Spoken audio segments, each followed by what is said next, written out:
Hello everyone and welcome to my YouTube channel. Today we are going to discuss about how to fix screen mirroring not working on iPhone iOS 18.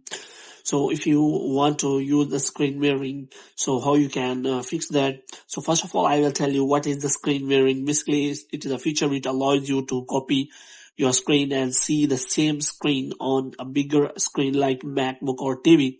So you can simply use your iPhone and see it on the big screen. So if it is not working on your iPhone, so how you can fix that?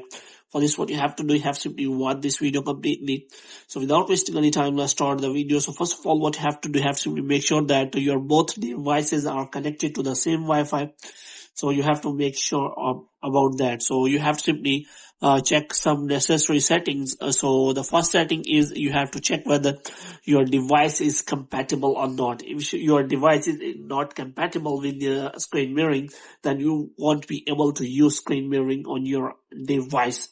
So you have to check both of the device can support, and you have turned on the AirPlay on your iPhone. The next is you have to connect both of the device with the same Wi-Fi network, and after that you will be able to use the screen mirroring.